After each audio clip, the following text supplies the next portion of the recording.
Woman bought a $10 ring at a yard sale, but what the jeweler said shocked everyone. Linda Harper spent most weekends the same way. She woke early. She drove slowly through quiet neighborhoods, stopping at yard sales. At 60, it was routine. Tables, cardboard boxes, old lives spread out for strangers to sort through. Linda knew what to look for. Small things, forgotten things, items that could sell online for a little more than she paid. It helped with bills. It filled her time. One Saturday, she stopped at a modest house on Willow Lane. A woman was clearing out an estate. Dishes lined the lawn. Books were stacked in uneven piles. Clothing hung from a folding rack. Everything looked tired. Linda moved carefully, scanning, passing most items without stopping. Under one table sat a shallow box of jewelry. Most of it was cheap. Plastic beads, bent chains, pins, missing stones. Linda almost walked away. Then she saw a ring, dark metal, detailed curves, clear stone catching light. It looked worn, it looked ordinary. But Linda paused. She always paused when something felt slightly off. And what he discovered next left everyone speechless. The seller said everything in the box was $10. Linda paid without thinking. She wore the ring now and then. It felt solid,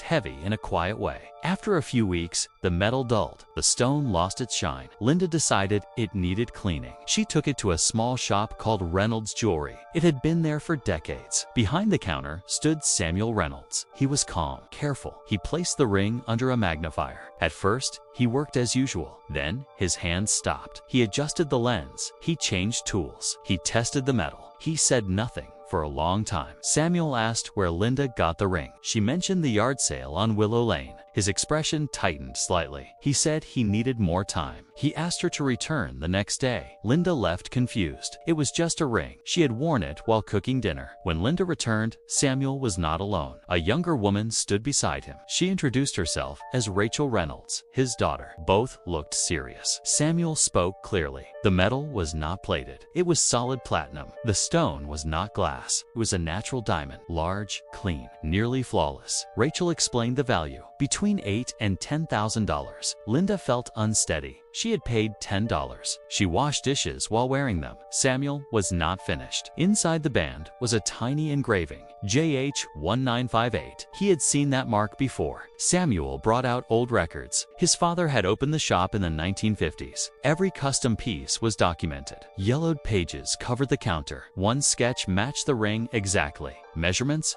design, even the scrollwork. A man named Thomas Hale had ordered it in 1958. He used a drawing made by his fiancée. The address on the receipt matched Willow Lane. Thomas and his wife had lived there for decades. The woman who died had been wearing that ring most of her life. When her daughter cleared the house, she believed the jewelry was worthless. Grief had rushed the process. Samuel explained the law. Linda owned the ring. She had bought it legally. Still, he had contact information for the family. He left the choice to her. $8,000 would change things. Debt would disappear. Worry would ease. Linda thought about the sketch. A young woman drawing her dream ring. A man saving for months. A life built together. She told Samuel to call the family. 2 days later, a woman named Megan Hale arrived. She looked tired. When she saw the ring, her hands shook. She spoke about her parents, about her father working late, about her mother never removing the ring. Megan offered to pay the full value. Linda declined. She asked for $1,500, enough to feel fair, not enough to erase the story. Megan cried. They hugged quietly. A week later, Samuel called again. Megan had commissioned something. Linda returned to the shop. Samuel handed her a small box. Inside was a simple gold pendant. One word was engraved: kindness. Linda wore it every day. It reminded her that value is not always measured in money. Some things are worth more when returned.